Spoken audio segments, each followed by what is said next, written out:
Sonunda olan oldu. İranda rejim dəyişdi. Amma hansı rejim? Bəli, İranın illərdir qonşularının ehtiramına Hormuz boğazındakı nəzarət rejimi. Artıq İran İslam Respublikasının İslami Məclisi, yəni parlamenti Hormuz boğazına nəzarət və oradan keçidlə bağlı layihəni təsdiqlədi. Bu layihəyə əsasən Hormuz boğazından keçən düşmən və düşmənlə həmkarlıq edən qonşu ölkələrin bəzilərinin gəmiləri keçə bilməyəcək. Amma düşmən olmayan və düşmənə yer verməyən ölkələrin gəmiləri oradan keçmək üçün rüsum ödəməli olacaq. Bu rüsumlar isə İranın pul vahidi realla ödənilməli olacaq. Salam, əziz və hörmətli bacı və qardaşlarımız. Amerikanın indiyə qədər süqut mərhələlərindən çox danışmışıq. Hətta şəhid rəhbərimiz İmam Xameneyi Həzrətlərinin, Seyyid Əli Xameneyi Həzrətlərinin Amerikanın süqutu ilə bağlı xəbərdarlıqlarını da sizin üçün təhlil etmişdik. Amerikanın süqut mərhələləri haradan daha da intensivləşdi? Dəfələrlə xəbərdarlıq etdiyimiz kimi, Amerika məxsusən Amerikanı idarə edən evangelist və siyonist lobbilərinin sonuncu dəfə üzə çıxardığı Trump administrasiyasının vasitəsilə hesablanmamış addımlar ataraq, əlbəttə Epstein sənədlərinin də təsdiqi vasitəsilə hesablanmamış addımlar ataraq İran İslam Respublikasına hücum etdi. Amma bu hücumlar necə baş verdi? Qısaca gəlin, bu Trump administrasiyası vasitəsilə Amerikanı idarə edən siyonist lobbilərinin Amerika hegemoniyasını çökürdən və bu çöküşü sürətləndirən mərhələlərə qısaca nəzər eləyək. 8-9 ay bundan öncə 12 günlük müharibə. Bu müharibədə hesablama səhvləri etdilər. Bu hesablama səhvlərindən sonra özləri son 4-5 gün ərzində intensiv olaraq 10, 20, 30 ölkələrin vasitəsilə birbaşa İrandan atəşkəs istədilər. İran isə rəhbərliyin də məsləhətləşmələri ilə və İran Ali Təhlükəsizlik Şurasının qərarı ilə bu atəşkəsi döyüşün müvəqqəti dayandırılması olaraq qəbul etdi. Və onlar getdilər, düşündülər. Düşündülər ki, deyəsən biz hesablamalarımızdakı yanlış nöqtəni tapmışıq. Amma xəbərləri yox idi ki, daha böyük bir səhvə yol verəcəklər. Onlar bunu düşündülər ki, biz İrana hər nə edirik, bu sərf eləmir. Bu sonuncu müharibə başlamadan öncə yenidən İranda rejim change, yəni İslami nizamın və sistemin ortadan aparılması üçün son dəfə güclərini daxili silahlandırdıqları terrorçulara və xaricdən daxil ola biləcək terrorçulara üzərinə qoyaraq, içəridə qarşılıq yaradandan sonra özləri hücum etmək istəyirdilər ki, yenə də rejim change eləsinlər. Gördülər, alınmır. Biraz da düşündülər, dedilər, aha, biz tapmışıq. Bütün bizim bu fitnələrimizi İran xalqı söndürür. Allahın izni ilə, əlbəttə, bizim baxışımızda. İran xalqının bizim üçün yaratdığı bir problem var. O da budur ki, bunlar qədim minillərə dayanan mədəniyyət və sivilizasiyalarına əsasən də bunlar çox düşünən və yeri gələndə hesablamaları alt-üst etməyi bacaran və əsasən də özlərinə imam və rəhbər bildikləri, vəli bildikləri, lider bildikləri şəxsin arxasında cəmlənə bilirlər. Bunların arxaları öz rəhbərlərinə dayanıb və çox özlərini öz rəhbərləri ilə birlikdə güclü hesab edirlər. Dedilər, aha, tapmışıq. Birbaşa rəhbəri terror etmək lazımdır. Buna da əl atdılar. Amma dediyimiz kimi, onların baxış üfüqlərindən yuxarı və heç vaxt hesablaya bilmədikləri bir prinsip var. O prinsip yaradılışın və bütün varlıq sisteminin həqiqəti olan həqdən, yəni Allahdan gəlir. Ki o Allah insanlığa bir din, həyat tərzi təqdim edib. İslam. İslamın fəlsəfəsi və prinsiplərindən qaynaqlanan bir baxış üfüqü var. O da Allahu Əkbər prinsipidir. Yəni, maddi və materialist baxış üfüqlərinin heç vaxt çata bilmədiyi bir prinsiplər. Necə ki, aylar öncəki proqramlarımızdan birində Kissingerin İmam Xomeyninin inqilabı barəsində dediyi sözlər və məqaləsindən təhlil etmişdik. O, İmam Xomeyni barəsində bir söz işlədir ki, o gücünü metafiziki və bizim hesablaya bilmədiyimiz yerlərdən alır və onun baxış üfüqü bizlərin baxış üfüqündən daha çoxdur. İmam Şəhid Seyyid Əli Xameneyinin də terror edilməsi ilə aha, tapdıq deyə sevinən qarşı cəbhə bilmədilər ki, bizim baxış üfüqümüzdən və yaxud da yenə də unutdular ki, bizim baxış üfüqümüzdən yuxarı bir prinsip var. O da həqiqətə söykənən, hətta metafizikanın da fövqündə, hətta mələklərin də fövqündə dayanan bir baxış prinsipi və reallıq. Qanın dəyəri. Özü də ilahi şəxsin qanının dəyəri. Necə mərhum Şəhid Mütəhhəri bu barədə buyurmuşdu böyük filosofumuz, İslam filosoflarından. Şəhidin qanı yerə tökülməz, cəmiyyətin damarlarına tökülər. Beləliklə bunlar İranın qədim mədəniyyət və sivilizasiyasından doğan liderlərinə bağlılıq və bu bağlılığı tamamlayan İslami prinsiplər əsasında qəbul edilmiş liderə bağlılıq ruhiyyəsini yenə də hesab edə bilmədilər.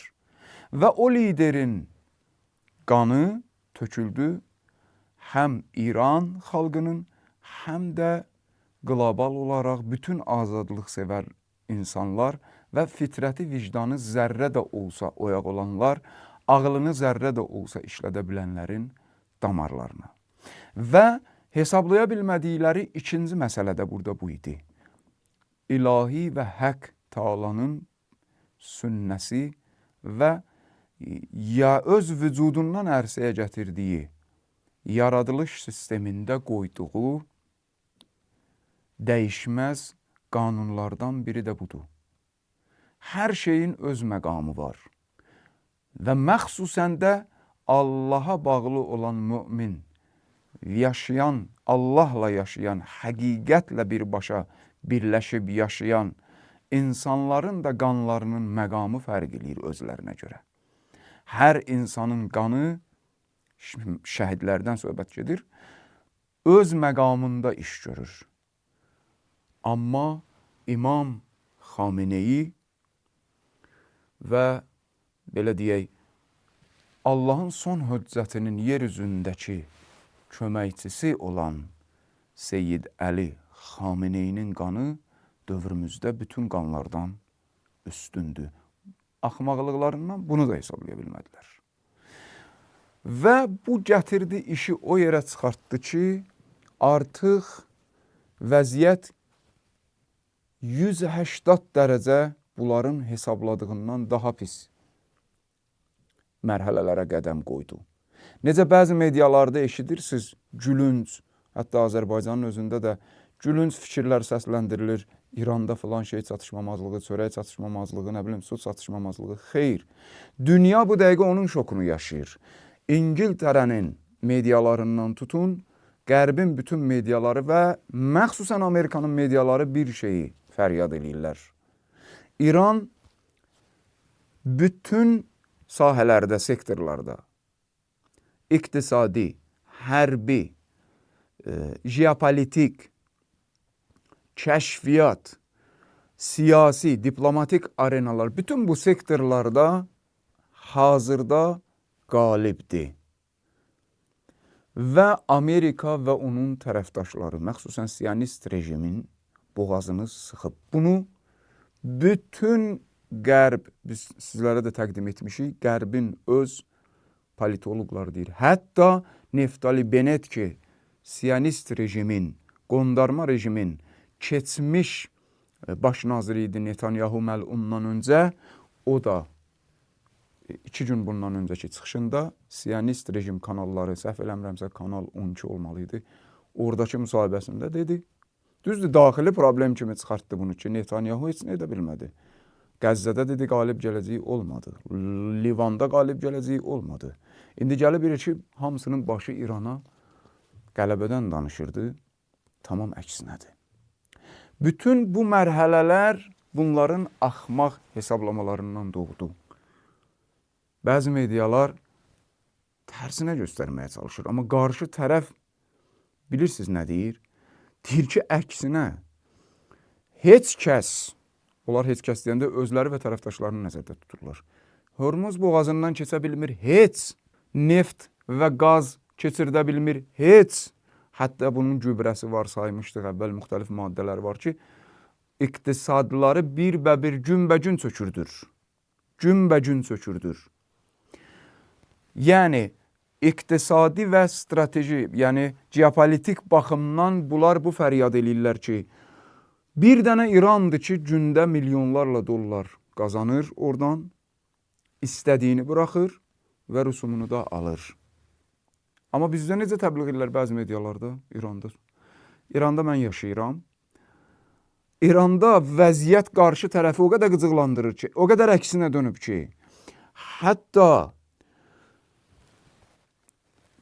qiymətlərin tənzimlənməsi prosesi döyüşdən əvvəlkinə nisbətən daha yaxşılaşıb Allahın lütfü ilə.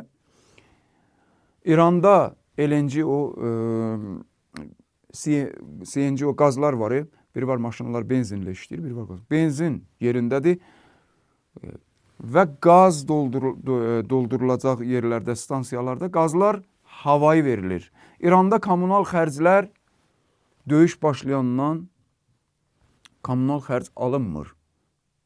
Su, qaz xərcləri dövlət deyib alınmasın. İranda kənd təsərrüfatı məhsulları, idxal və ixrac prosesi daha da sürətlənir. Mərhələ qarşı tərəfin axmaqlığı ilə bu cür tərsinə döndü. Bax, İranda rejim change budur. Bəli, rejim dəyişdi.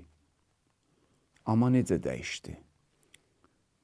Bir nümunəsini mən sizin xidmətinizə çatdırdım. Hörmüz boğazı, dünyanın boğazı əsl sahibinə qayıtdı illər sonra. Nəzarəti ələ götürdü.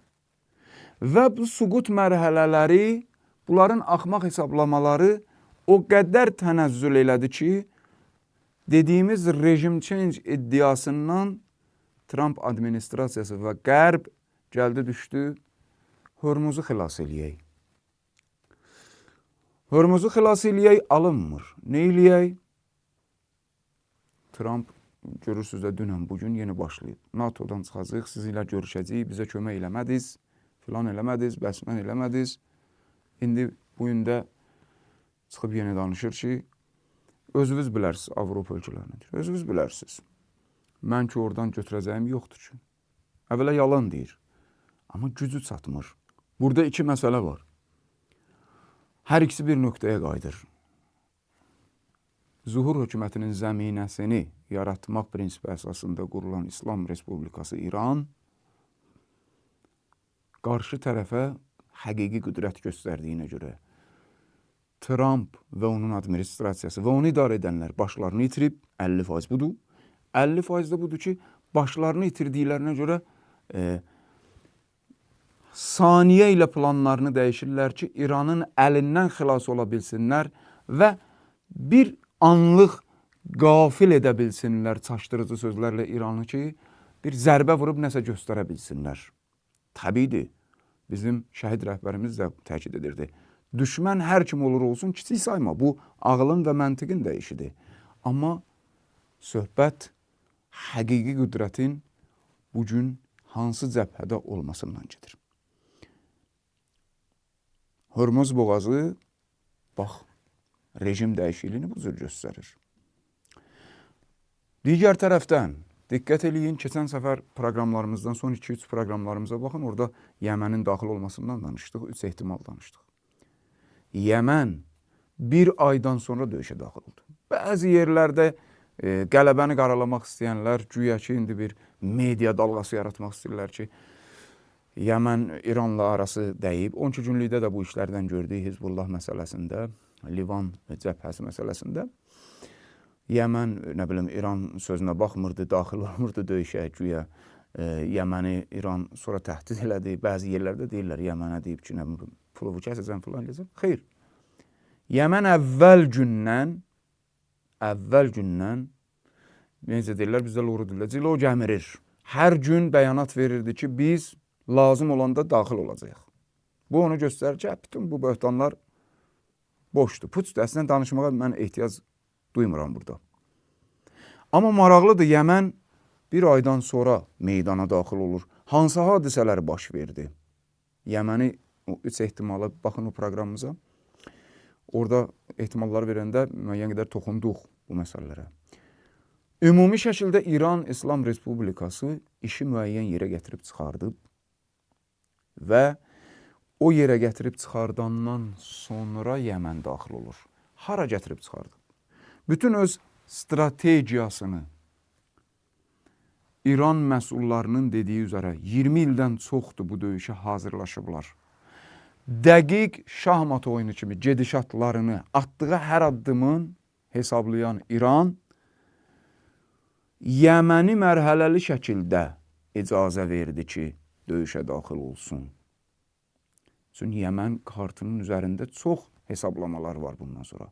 Qarşı tərəfə ən azı bugün İran öz taktikalarını mərhələ-mərhələ uygulayandan sonra, qarşı tərəfin radar gözlərini çıxardandan sonra, qarşı tərəfin kəşfiyyat orqanlarını iflic eləyəndən sonra, qarşı tərəfin ən həssas strateji və infrastrukturalarını tamamilə darmadağın edəndən sonra çarəsiz qalan qarşı tərəfin son hədə qorxusu 2 addım idi. İranın infrastrukturalarına zərbə vuracaq ki, 1-2 yerə bəli, zərbə atdılar, biz kiçik saymırıq düşməni, amma vurduqlarının 10 qatını ağır şəkildə Dimona faktında gördük, yedilər.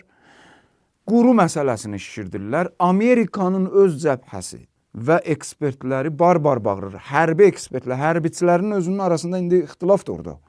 Ki 0%'dir bizim orada uğur qazanmağımız. Bu mərhələlər keçəndən sonra, zəminə hazırlanandan sonra Yəmən girib ortaya.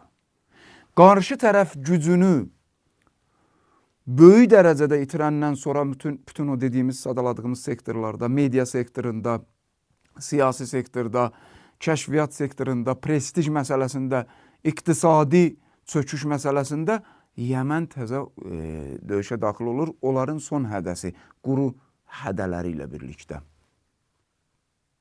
Döyüşə daxil olur və ən azı bir təsiri mediada qarşı tərəf, məxsusən siyonistlər, siyonist rejim daxilindəki onsuz da günü qara olan siyonist toplum, apartheid, Yəmən də daxil oldu məsələsində eşitməsi onlara bəhsdir. Hələ bunun psixoloji təsirlərindən əlavə Babul Məndəb, baxın, İran Hörmuzu rəsmiləşdirdi ki, bizim qanunlarımızdır. Tamam. Hörmuz Ərəbistan və Ərəbistan kənarındakı Amerikaya xidmət edən ölkələrin şimalda yerləşir, İranın cənubundadır. Və Ərəbistanın bu tərəfində Qırmızı dənizdir.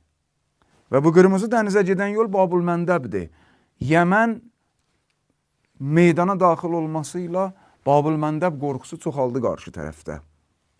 Yəni tamam çarəsiz hala saldılar. Ərəbistan tamamilə düşdü mühasirəyə. Yəmənin bir psixoloji təsiri də budur. Və dünən axşam İslam İnqilabı Keşikçiləri Korpusu İranda demək olar tabuta son mismarı vuran bir bəyaniyyə verdi. Bütün İranda bəzi şəxslərə qarşı edilən terrorları lojistik imkanlarla təmin edən ki, biz podkastlərimizdə bir neçə proqram Birləşmiş Ərəb Əmirliklərindəki 5 qovşaqdan mən özüm tək də danışmışdım, podkastlərdə də danışmışdıq ki, bir il internet lojistik imkanlarıdır. İslam İnqilabı Keşikçiləri Korpusu 18 şirkətin adını sadalayır və bəyaniyyə verdi dünən. Bugün saat 8-ə qədər, axşam 8-ə qədər bu şirkətlərin işçiləri uzaqlaşmalıdır oradan. Bundan sonra İranda baş verə biləcək hər sui-qəsdə bu şirkətlər əsas obyektləri vurulub dağıdılacaq. Bu isə qarşı tərəfin son ümid yerlərindən biri olan casusluq və terror hadisələrini, terror faktlarını hazırlayan silahının əlindən çıxmasıdır. Və məxsusən o dönəmdəki İngiltərə və Amerika mediaları bir şeydən çox danışır. İranın raket və dron zərbələrinin gücü bir tərəfə, dəqiqliyi onları çox narahat edir. Bu şirkətləri də dəqiq vuracaq inşallah. Bundan çox narahatdılar. Yəni yeni bir dönəm bu bəyaniyyə ilə İslam İnqilabı Keşikçiləri Korpusu. O bəyaniyəni mən burada hazırlamışam. Sizə biraz bir oxuyum. Qısadır. Təcavüzkar Amerika hakim orqanına və onunla əlaqəli casus şirkətlərinə xəbərdarlıq. Terror əməliyyatlarının dayandırılmasının zəruriliyi ilə bağlı dəfələrlə etdiyimiz xəbərdarlıqları qulaq ardına vurdunuz və terrorlar həyata keçirdiniz. Mən istəmirəm çox oxuyam. Terror hədəflərinin dizaynında və izlənilməsində əsas element Amerikanın o şirkətləri CTI və süni intellekt şirkətləri olduğundan, süni intellekt, bu terror əməliyyatlarına cavab olaraq bundan sonra terror əməliyyatlarında təsirli olan əsas qurumlar bizim qanuni hədəflərimiz olacaq. Bu qurumların işçilərinə həyatlarını qorumaq üçün dərhal iş yerlərini tərk etmələrini tövsiyə edirik. Regiondakı bütün ölkələrdə bu terrorçu şirkətlərin ətrafındakı sakinlər də 1 kilometr ən azı radiusda yerləşən ərazilərini tərk etməli və təhlükəsiz yerə getməlidirlər.